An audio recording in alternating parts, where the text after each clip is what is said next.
Janda ini rela menikah dengan pemulung. 3 bulan berlalu setelah pernikahan dia syok, ternyata.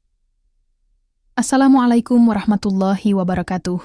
Halo sahabat, Dila beri cerita. Apa kabar kalian?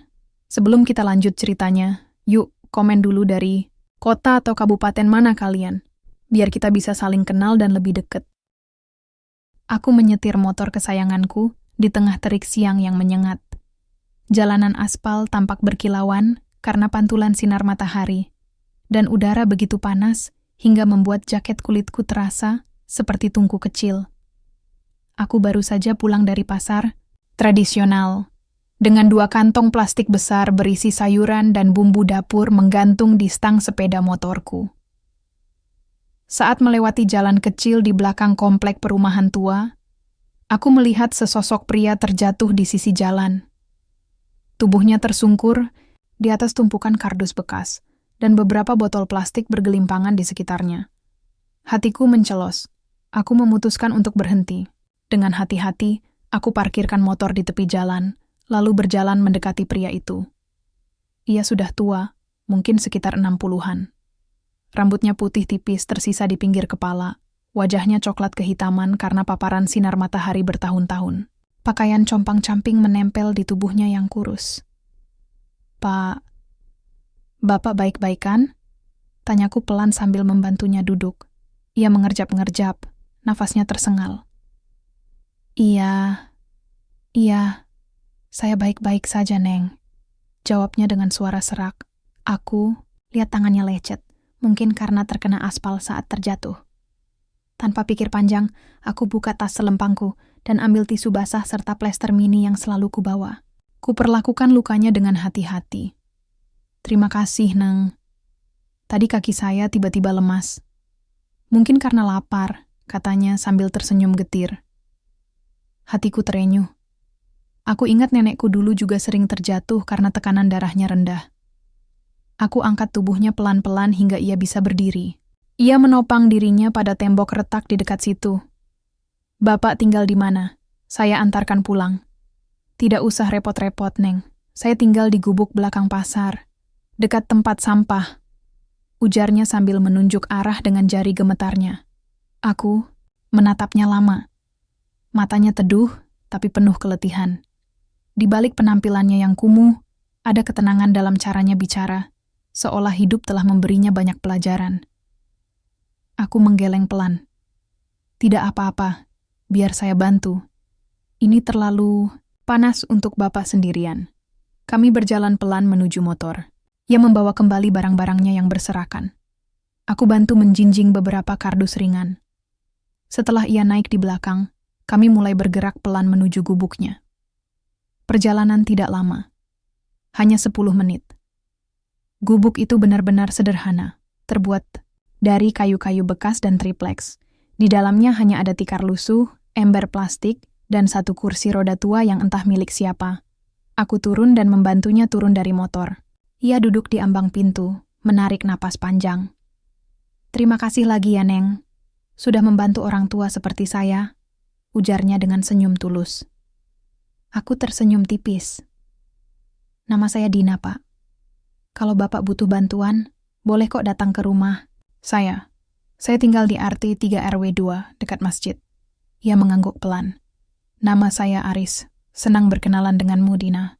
Sebelum pergi, aku memberinya uang Rp50.000 dan roti tawar yang masih tersisa di tasku. Ia sempat menolak, tapi akhirnya menerimanya setelah kukatakan bahwa itu sebagai rezeki tak terduga. Saat kembali ke rumah, langit sudah mulai menguning. Aku memarkir motor, melepas helm, dan duduk sejenak di teras. Pikiranku melayang pada Aris. Entah kenapa, pertemuan singkat tadi terasa begitu bermakna. Ada sesuatu dalam dirinya yang sulit kuungkapkan, ketenangan, kedamaian, atau mungkin kebijaksanaan, yang tersembunyi di balik kesederhanaan.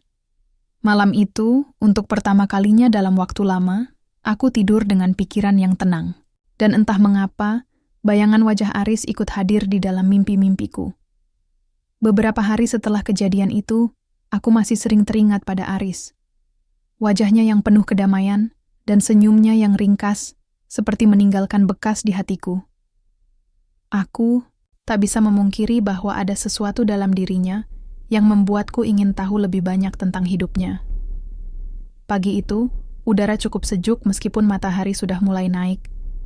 Aku sedang sarapan roti panggang dan teh manis hangat di warung langganan dekat rumah. Warung kecil itu selalu ramai karena lokasinya strategis di antara pasar dan terminal kecil. Aku duduk di bangku kayu usang sambil menikmati pagiku yang tenang. Mataku tiba-tiba menangkap bayangan seorang pria tua sedang berdiri di pinggir jalan, tepat di depan warung. Hatiku berdebar pelan. Itu dia, Aris. Ia tampak sedang mencari tempat, berteduh dari terik matahari, dengan tas karung lusuh di bahunya dan tumpukan karton di tangan.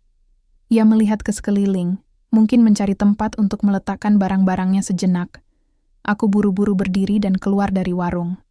"Pak Aris," sapaku. Ia menoleh, wajahnya menyala saat mengenalku. "Dina, ini kebetulan sekali," ucapnya dengan suara serak yang hangat. "Mari masuk ke warung, silakan duduk. Saya traktir minum," kataku sambil menunjuk bangku kosong di dekat mejaku. Ia sempat ragu. "Tidak perlu repot-repot, Neng. Ayolah, saya kan sudah bilang kalau boleh datang kalau butuh bantuan." "Nah, ini kesempatan saya membantu Bapak juga," balasku sambil tersenyum. Akhirnya ia mengiyakan. Kami duduk bersebelahan. Aku memesankan teh manis hangat untuknya. Ia menerimanya dengan rasa syukur, lalu menyeruput pelan-pelan. Kami ngobrol santai. Aku bertanya bagaimana harinya, apa saja yang ia temukan sebagai pemulung, dan apakah ia punya keluarga. Jawaban-jawabannya membuatku semakin tertarik padanya. Meski hidupnya sulit, ia bicara dengan nada tenang, tidak pernah mengeluh, bahkan kadang-kadang memberiku nasihat singkat yang mendalam. "Hidup ini seperti sampah, Dina," katanya suatu kali. "Ada yang terlihat jelek, tapi kalau dipilah-pilah, ternyata masih ada yang bisa dipakai. Begitu juga orang. Tidak semua yang kelihatan biasa itu tidak punya nilai." Aku terdiam sejenak. Kata-katanya begitu bijak. "Bapak selalu punya cara bicara yang unik ya." Ia hanya tersenyum tipis. "Itu karena saya banyak waktu untuk berpikir, Neng. Di jalanan, kita belajar untuk melihat hidup dari sudut pandang lain." Setelah selesai minum, ia pamit pulang. Aku menawarkan tumpangan lagi, tapi kali ini ia menolak dengan sopan. "Saya ingin jalan kaki dulu. Kaki saya perlu gerak biar tidak kaku." Aku menghargainya. Sebelum pergi, aku memberinya roti dan air mineral dalam plastik. Untuk perjalanan pulang, ia menerimanya dengan ucapan terima kasih yang tulus. Sejak pertemuan itu, kami mulai sering bertemu secara tidak sengaja. Kadang di pasar, kadang di depan toko kelontong, atau di dekat masjid. Setiap kali ketemu, obrolan kami semakin nyaman. Ia seperti sahabat lama yang baru saja kembali. Lambat laun, aku merasa bahwa Aris bukan hanya sekadar pemulung yang butuh pertolongan. Ada sesuatu dalam dirinya yang membuatku merasa aman dan nyaman. Ia pendengar yang baik, penasihat yang bijak, dan manusia yang rendah hati. Suatu sore, saat hujan deras mengguyur kota, aku melihat Aris basah kuyup di depan warung yang sama. Tubuhnya menggigil, tapi ia tetap duduk di bawah atap sambil menjaga barang-barangnya agar tidak hancur oleh air hujan. Aku langsung keluar dari motor dan membawanya masuk. Aku memesan 2 mangkuk bubur ayam hangat untuk kami. Aku juga memberinya jaket milikku yang kebetulan ada di jok motor. "Terima kasih, Dina. Kamu benar-benar seperti cahaya di tengah gelap," katanya sambil tersenyum. Aku hanya tersipu. Justru saya yang harus berterima kasih, Pak. Banyak hal yang saya pelajari dari Bapak. Pertemuan-pertemuan kecil itu perlahan-lahan berubah menjadi sesuatu yang lebih dari sekadar pertemanan.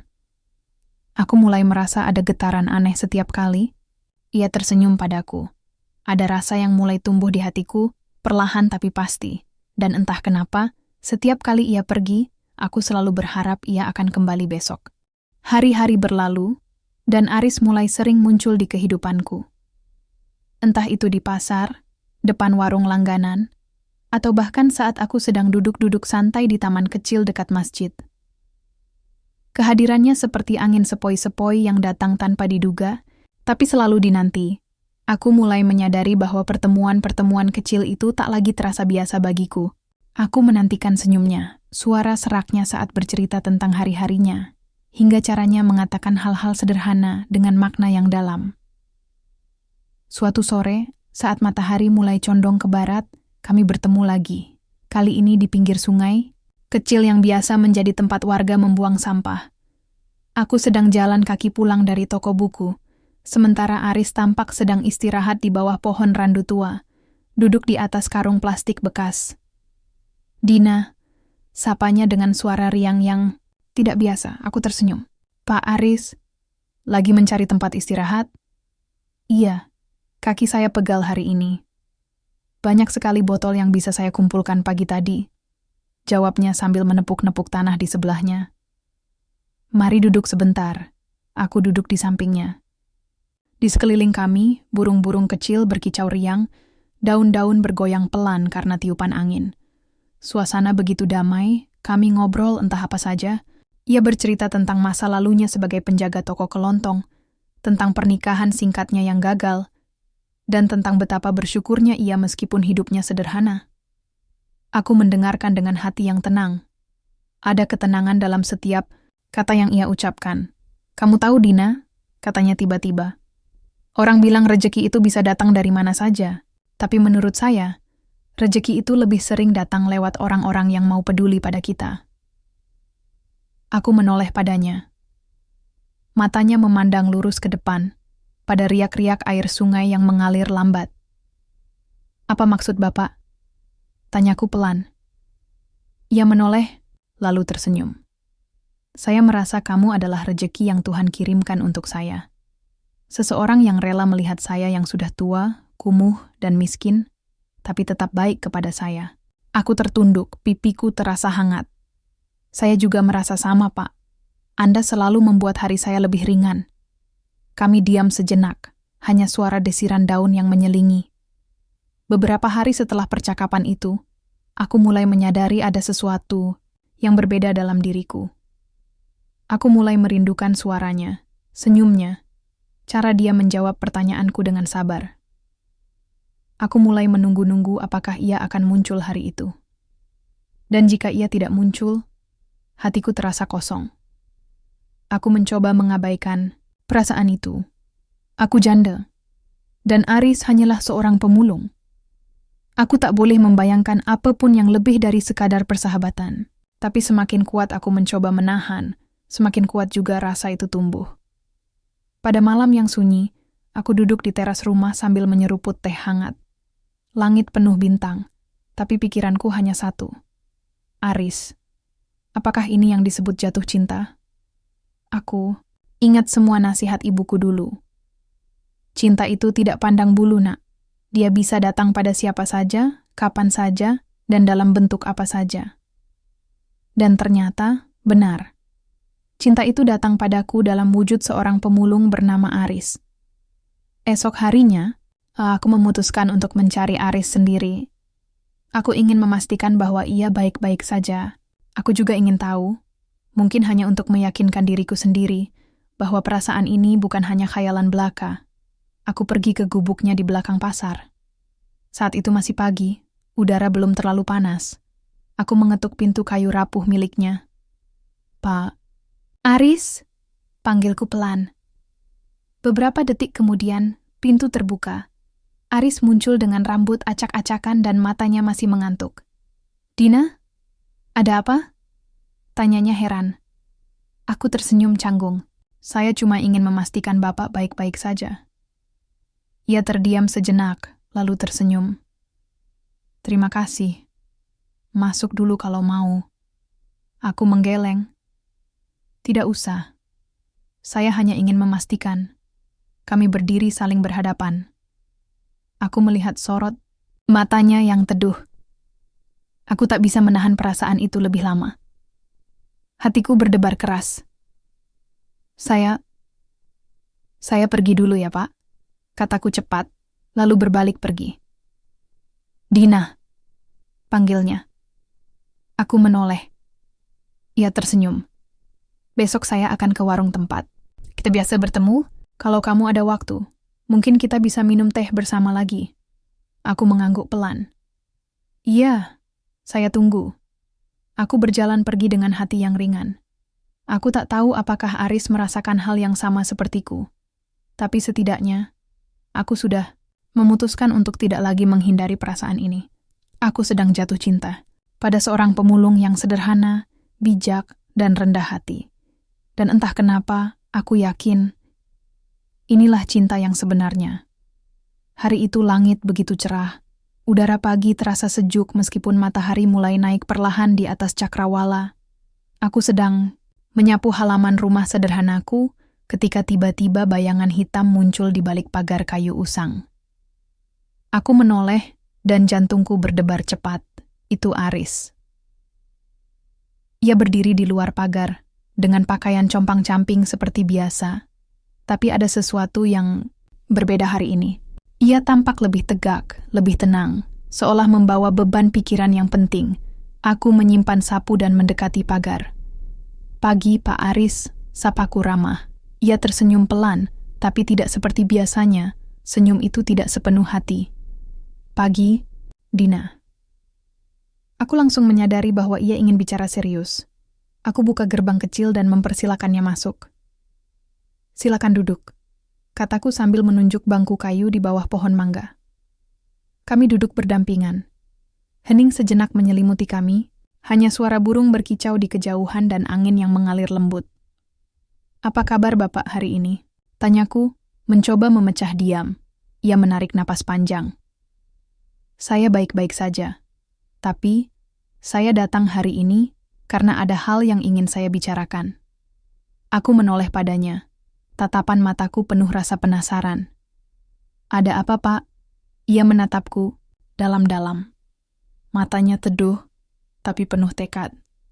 Dina, saya tidak akan berlama-lama.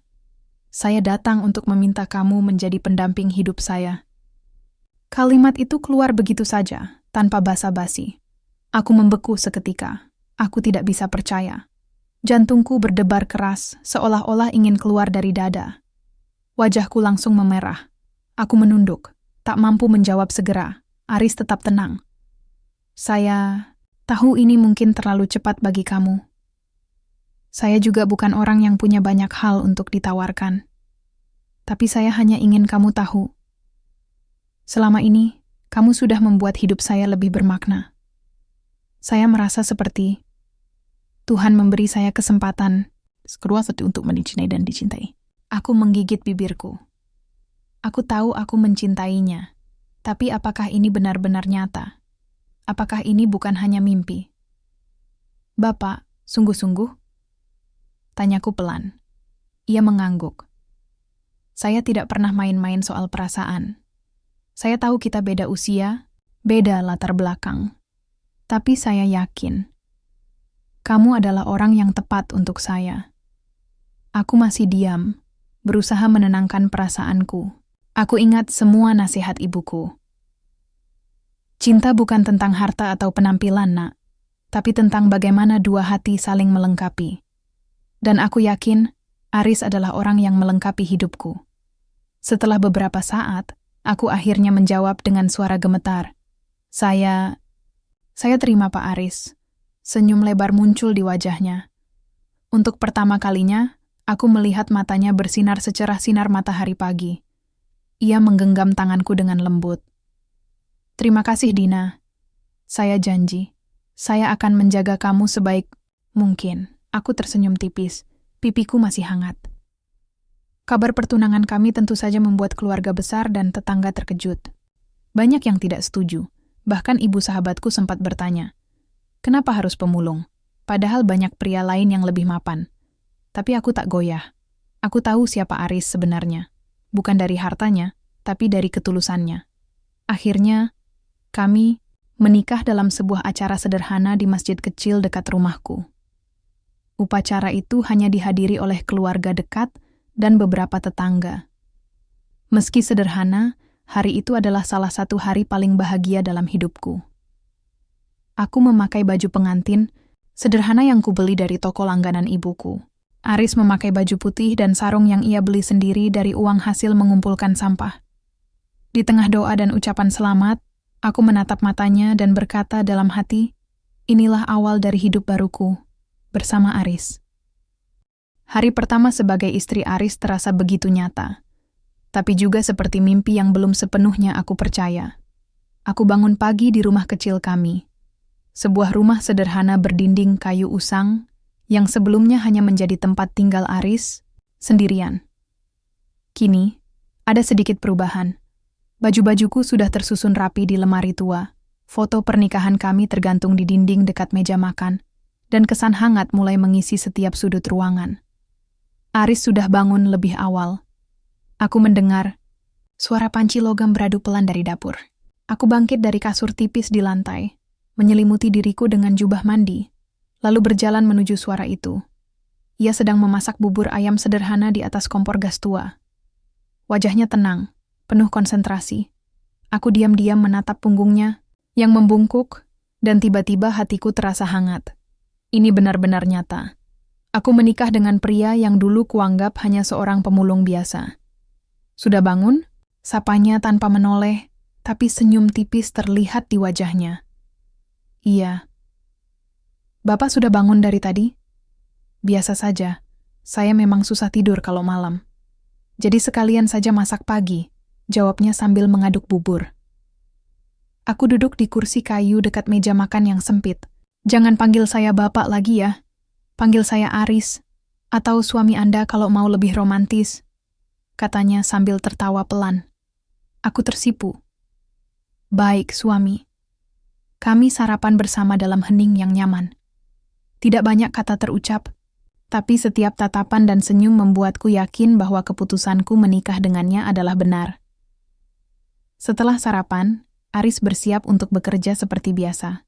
Ia tetap menjadi pemulung meskipun sekarang ia bukan lagi orang asing bagiku. Ia masih menggunakan tas karung lusuhnya, masih mengenakan sepatu bekas yang solnya sudah aus, dan masih membawa besek plastik bekas untuk menampung barang temuan hari. Itu. Apa tidak capek kerja seperti ini setiap hari? Tanyaku saat ia hendak keluar. Ia menoleh sambil tersenyum. Tidak, ini hidup saya. Dan sekarang, hidup saya jadi lebih berarti karena kamu ada di dalamnya. Aku menghampirinya dan memberikan sebuah ciuman kecil di pipinya. Hatinya hati ya. Iya, kamu juga jaga rumah baik-baik. Nanti kalau pulang, saya bawakan sesuatu. Aku mengangguk. Melihatnya pergi pagi itu, entah kenapa hatiku dipenuhi rasa bahagia yang tak bisa dijelaskan. Minggu-minggu berikutnya berlalu dengan damai. Kami menjalani kehidupan sederhana dengan harmonis. Aris selalu pulang tepat waktu, kadang membawa roti atau buah murah dari pasar, kadang hanya sekadar daun pisang yang ia gunakan untuk membuat origami lucu untukku. Meski tidak punya banyak uang, Aris pandai menciptakan kebahagiaan dalam hal-hal kecil. Ia sering membacakan puisi-puisi lama yang ia tulis di buku catatan usangnya. Ia juga rajin membersihkan rumah, memperbaiki genteng yang bocor, dan bahkan mengajarkanku cara menyulam dari kain perca bekas. Namun, bukan hanya keluarga besar kami yang merasa heran dengan hubungan ini. Tetangga sekitar juga sering melontarkan komentar. Kenapa sih dia menikahi pemulung? Padahal Dina itu cantik dan punya pekerjaan tetap. Mungkin cuma ingin cari sensasi kali. Aku mendengar semua itu, tapi tidak pernah merasa terganggu. Aku tahu siapa Aris sebenarnya. Aku tahu ketulusan yang ia tunjukkan setiap hari. Aku tahu betapa berartinya ia bagiku. Suatu sore, saat matahari mulai tenggelam, Aris pulang dengan langkah lelah. Ia langsung duduk di bangku depan rumah, napasnya tersengal-sengal. "Apa kamu sakit?" tanyaku cemas. Ia menggeleng. "Cuman lelah.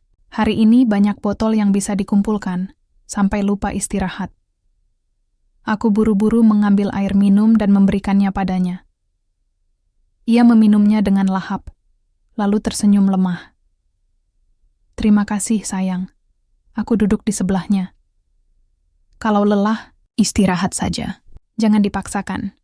Ia menepuk tanganku. "Saya hanya ingin kamu bisa hidup lebih baik.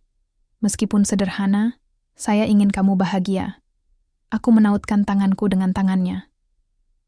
Saya sudah bahagia, Aris. Selama kamu ada di sampingku, saya tidak butuh apa-apa lagi. Kami saling bertatapan. Di antara deretan pohon randu di depan rumah, sinar matahari terakhir menyelinap pergi, meninggalkan jejak hangat di wajah Aris. Dan untuk pertama kalinya, aku merasa benar-benar pulang.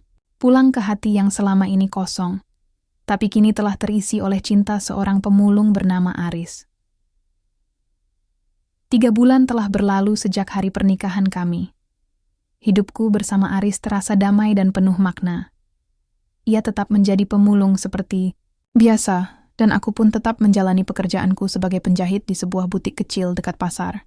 Meskipun sederhana, hubungan kami begitu harmonis, penuh kasih sayang, pengertian, dan kedamaian. Namun, akhir-akhir ini, ada hal-hal kecil yang mulai mengusik pikiranku. Hal-hal yang tampaknya sepele, tapi semakin sering terjadi hingga membuatku bertanya-tanya.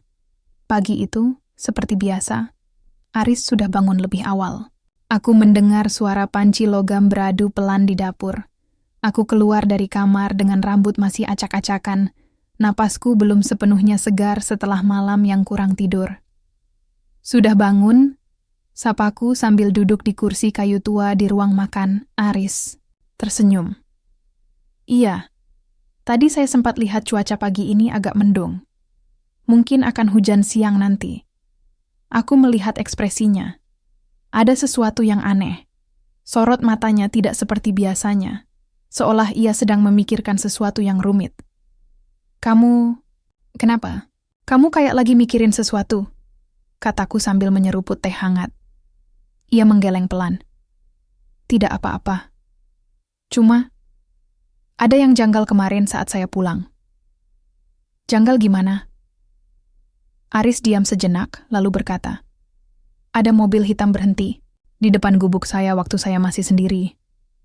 Orangnya tidak turun, tapi saya tahu mereka mengawasi saya." Aku tertawa kecil. "Mungkin cuman orang lewat atau salah arah. Jangan mikir yang aneh-aneh."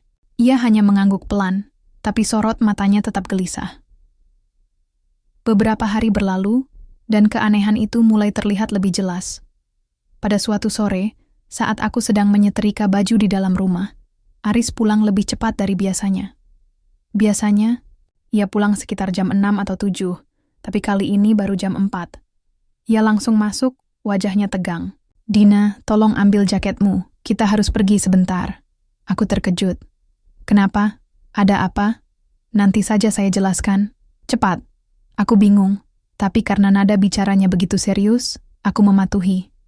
Kami naik motor dan pergi ke sebuah warung, kopi kecil di ujung kota, tempat yang jarang dikunjungi oleh banyak orang. Setelah memesan minuman, Aris akhirnya membuka suara. "Tadi di jalan ada mobil yang mengikuti saya. Mobil hitam sama seperti yang saya lihat beberapa hari lalu." Aku menatapnya tak percaya. "Mobil mengikuti Bapak? Untuk apa?"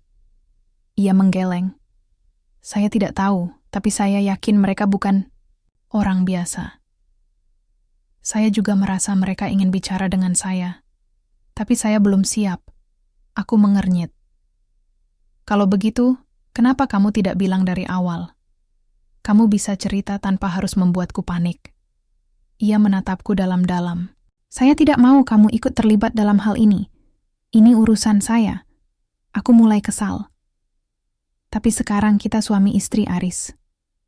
Apapun yang menimpamu, pasti akan menimpa saya juga. Jadi jangan ada rahasia antara kita." Ia diam sejenak, lalu menghela napas panjang. "Baiklah, tapi untuk saat ini, biarkan saya yang mengurusnya dulu. Nanti kalau waktunya tepat, saya akan cerita semua." Aku tidak puas, tapi aku tahu Aris tidak akan membicarakannya sekarang. Beberapa minggu berlalu, dan keanehan lain mulai muncul. Suatu malam, saat Aris sedang tertidur lelap, aku mencari obat sakit kepala di lemari kecil dekat meja belajarnya. Di balik tumpukan buku puisi dan koran bekas, aku menemukan sesuatu yang membuatku terkejut. Sebuah kartu nama. Aku mengambilnya perlahan. Kartu itu sangat elegan, dengan logo perusahaan besar di kotaku, PT Pratama Global Utama. Di bagian tengah, tertulis satu nama, Aris Pratama CEO. Aku terdiam. Napasku tercekat. Aku melihat foto kecil di pojok kartu. Dan itu benar-benar wajah Aris, hanya saja dengan pakaian rapi dan ekspresi yang lebih resmi. Aku mulai panik. Apa ini milik saudaranya? Atau mungkin temannya? Tapi hatiku berkata lain. Ini milik Aris, milik suamiku. Aku buru-buru menyimpan kembali kartu itu, seolah takut ia akan bangun dan melihatku memegangnya. Aku tidak bisa memejamkan mata semalaman. Pertanyaan-pertanyaan mulai bermunculan. Siapa sebenarnya Aris? Kenapa dia menyembunyikan ini dariku? Apakah selama ini ia hanya berpura-pura menjadi pemulung? Dan jika benar dia adalah CEO perusahaan besar, kenapa ia menikahiku? Keesokan harinya, aku mencoba bersikap biasa. Aku bahkan memasak bubur hangat untuk sarapan, meskipun rasanya hambar di lidahku. Aris makan dengan lahap, sementara aku hanya menyeruput teh sambil mengamati gerak-geriknya. Kamu tidak makan? Tanyanya heran. Aku tidak lapar, jawabku singkat. Ia menatapku curiga. Kamu baik-baik saja? Aku mengangguk. Iya, cuma agak pusing. Ia menyentuh dahiku. Tidak demam, tapi kalau kamu merasa capek, istirahat saja ya. Saya akan pulang, lebih awal hari ini. Aku mengangguk lagi. Tapi pikiran dan hatiku sudah jauh melampaui tubuhku. Siapa sebenarnya laki-laki yang kunikahi ini? Dan apakah cintanya padaku tulus? Atau hanya sandiwara? Aku tidak bisa tidur semalaman. Bayangan kartu nama itu terus menghantui pikiranku. Aris Pratama, CEO PT Pratama Global Utama. Pria yang selama ini kukira hanya seorang pemulung sederhana, ternyata mungkin jauh lebih dari itu. Aku memutuskan untuk menanyakannya langsung keesokan paginya. Saat Aris sedang bersiap pergi seperti biasa, aku berdiri di ambang pintu, tangan menyilang di dada, mata penuh pertanyaan. Aris, panggilku pelan tapi tegas. Ia menoleh. Ada apa? Aku mendekat, lalu mengeluarkan kartu nama itu dari sakuku. Aku letakkan di meja kayu tua di depannya. Ini punya siapa? Tanyaku. Wajah Aris langsung berubah. Warna di pipinya memudar. Ia diam sejenak, lalu mengambil kartu itu dan menatapnya lama. Akhirnya, ia mendesah panjang. Dari mana kamu dapatkan ini? Tanyanya pelan. Aku menemukannya kemarin malam, di lemari kamu. Jadi, jawab pertanyaanku. Ini punya siapa? Aris menatapku, matanya teduh tapi penuh beban. Itu punya saya. Aku tertawa getir. Jadi benar, kamu bukan hanya pemulung biasa. Kamu bahkan CEO perusahaan besar itu. Ia, mengangguk pelan. Iya, saya memang Aris Pratama, tapi saya bukan orang yang sama seperti dulu. Saya memilih hidup sederhana karena satu alasan. Aku merasa dadaku sesak. Lalu kenapa kamu menikahi saya? Apakah semua ini cuma sandiwara? Apakah kamu hanya ingin mengujiku? Aris langsung menggeleng cepat. Tidak, Dina. Saya mencintaimu dengan tulus. Saya tidak pernah bermaksud menyakitimu. Saya hanya takut. Takut akan apa? Ia menarik napas panjang. Saya takut kalau kamu melihat saya sebagai Aris Pratama, bukan sebagai Aris yang kamu kenal selama ini. Saya takut kalau kamu mencintai harta saya, bukan hati saya. Saya ingin tahu apakah kamu mencintai saya apa adanya, atau hanya karena jabatan dan uang. Aku terdiam. Perlahan. Amarahku mulai berganti rasa bingung. Jadi, kamu sengaja menyamar? Menjadi pemulung? Hidup sederhana? Iya. Saya meninggalkan rumah besar saya, mobil mewah saya, dan segala fasilitas yang saya miliki. Saya ingin hidup seperti orang biasa. Dan saat saya bertemu kamu, saya merasa menemukan hal yang selama ini saya cari. Aku masih belum bisa sepenuhnya percaya. Kenapa kamu tidak bilang dari awal? Kenapa harus menyembunyikan identitasmu dariku? Karena saya takut. Takut kalau kamu akan berubah. Takut kalau kamu akan merasa saya mempermainkanmu. Saya ingin kita menjalani hubungan ini tanpa tekanan dari dunia luar. Saya ingin kamu mengenal saya sebagai manusia, bukan sebagai bos perusahaan. Aku menatap matanya. Aku mencoba membaca kejujuran di balik sorot matanya yang teduh. Aku melihat penyesalan, ketakutan, dan cinta yang tulus. Jadi, selama ini kamu hanya ingin mengujiku? Tanyaku lagi. Suaraku mulai bergetar. Bukan mengujimu, tapi memastikan bahwa kamu mencintaiku karena diriku, bukan karena statusku. Dan kamu sudah memberiku jawaban yang paling indah. Kamu tetap mencintaiku meskipun aku hanya seorang pemulung. Kamu tetap peduli padaku meskipun aku tidak punya apa-apa. Aku menunduk. Hatiku campur aduk. Ada rasa marah, kecewa, tapi juga lega. Kini aku tahu kebenaran di balik sikapnya selama ini. Kamu tahu betapa bingungnya aku selama ini. Betapa khawatirnya aku. Aku sempat berpikir kamu berbohong untuk maksud buruk. Aris mendekat dan menggenggam tanganku. Maafkan saya, Dina. Saya tidak pernah bermaksud membuatmu bingung atau sedih. Saya hanya ingin memastikan bahwa cinta kita murni. Bahwa kamu adalah wanita yang tepat untuk saya. Aku menghela napas panjang. Dan sekarang kamu sudah yakin? Ia tersenyum lembut. Iya, sekarang saya yakin. Beberapa jam setelah percakapan itu, kami duduk di bawah pohon randu tua di pinggir sungai. Tempat pertama kali kami mulai saling mengenal. Udara sore itu hangat, angin bertiup pelan, membawa aroma daun basah dan air sungai. Aku akhirnya mulai bisa menerima kebenaran ini. Meski masih ada rasa tidak nyaman karena ia menyembunyikan identitasnya, tapi aku juga mulai memahami alasannya. Jadi, kamu benar-benar CEO perusahaan besar itu? Tanyaku lagi. Kali ini dengan nada lebih ringan. Ia tertawa kecil. Iya. Saya mulai bisnis dari nol, dari usaha keluarga. Sekarang perusahaan saya sudah berkembang cukup besar. Aku mengernyit. Lalu kenapa kamu tidak tinggal di rumah besar saja? Kenapa harus hidup susah seperti ini? Karena saya ingin tahu arti hidup yang sebenarnya. Uang dan kemewahan tidak selalu membawa kebahagiaan. Kadang, kebahagiaan itu ada di hal-hal kecil, seperti waktu kita minum teh di warung atau saat kamu menemaniku pulang jalan kaki. Aku tersenyum tipis. Kamu memang aneh. Ia tertawa. Mungkin iya, tapi kamu suka orang aneh itu, kan? Aku pura-pura kesal. Jangan sombong dulu ya. Kami tertawa bersama. Untuk pertama kalinya sejak rahasia itu terbongkar, suasana antara kami kembali ringan. Aku menatap matanya lagi. Kali ini, aku melihat kejujuran yang sempurna. Dan aku tahu, meskipun ia adalah seorang CEO, bagiku, dia tetap Aris, suamiku, pemulung yang rendah hati, dan pria yang mencintaiku dengan tulus. Setelah percakapan panjang di bawah pohon randu itu, aku merasa ada beban berat yang mulai terangkat dari hatiku. Meskipun rasa kecewa masih tersisa, perlahan-lahan, aku mulai bisa menerima siapa Aris sebenarnya.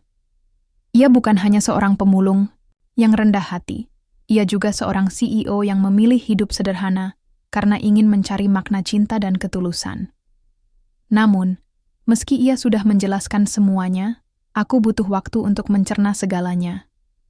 Aku memutuskan untuk pulang lebih dulu. Aku ingin menyendiri sejenak, berpikir, dan mendengarkan suara hatiku sendiri. Saat tiba di rumah kecil kami, aku langsung duduk di atas tikar lusuh di ruang tengah. Aku menatap foto pernikahan kami yang tergantung di dinding. Senyum Aris terlihat begitu tulus. Aku ingat hari itu, saat kami berdiri di pelaminan sederhana, saling berjanji setia seumur hidup. Aku bertanya pada diriku sendiri, apakah semua janji itu tidak lagi berlaku karena Aris ternyata punya harta? Aku menggeleng pelan. Tidak, janji itu tetap berlaku. Karena cinta yang ia tunjukkan selama ini benar-benar nyata. Keesokan harinya, Aris datang seperti biasa. Ia tidak membawa tas karung atau besek plastik bekas kali ini. Ia hanya datang dengan wajah yang tampak lelah, tapi tenang. Dina, sapanya pelan. Aku melihatnya dari sudut mata. Iya. Apa kamu sudah bisa menerimaku apa adanya? Aku diam sejenak lalu berkata, "Aku sudah bisa menerimamu, tapi aku butuh satu hal darimu, kejujuran. Jangan pernah menyembunyikan sesuatu lagi dariku. Apapun itu." Ia mengangguk mantap. "Janji, saya tidak akan pernah berbohong lagi padamu." Aku tersenyum tipis. "Kalau begitu, ceritakan tentang hidupmu dulu. Tentang bagaimana kamu sampai menjadi Aris Pratama." Dan ia mulai bercerita. Ia lahir dari keluarga sederhana, tapi ayahnya punya usaha kecil-kecilan di bidang properti. Setelah ayahnya meninggal, ia mewarisi bisnis itu dan mengembangkannya secara perlahan. Pada masa jayanya, ia punya mobil mewah, rumah besar, dan banyak pegawai.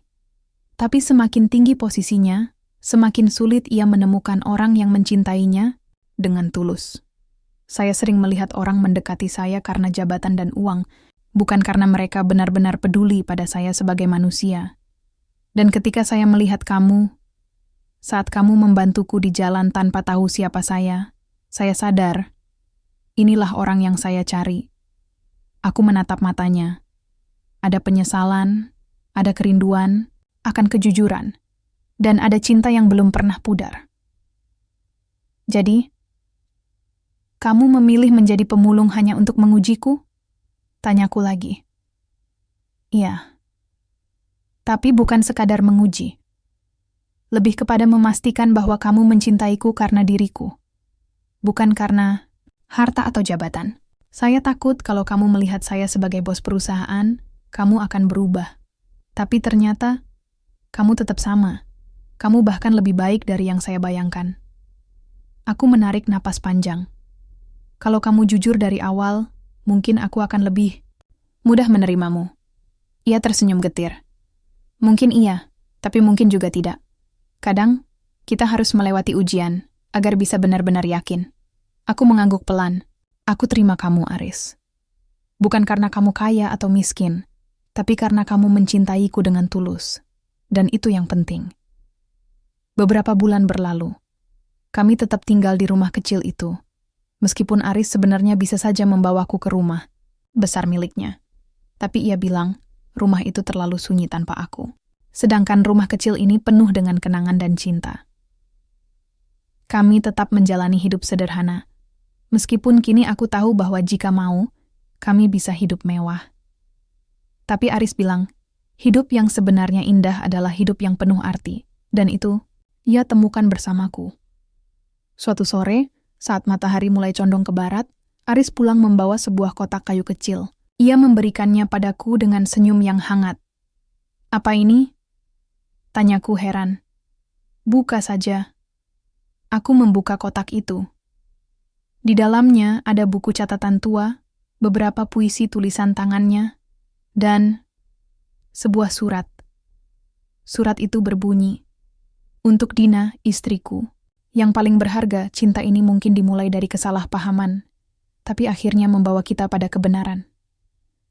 Terima kasih sudah mencintaiku apa adanya, bahkan saat kamu pikir aku hanya seorang pemulung. Aku bersumpah, tidak akan pernah ada rahasia antara kita lagi, karena kamu adalah tempatku pulang.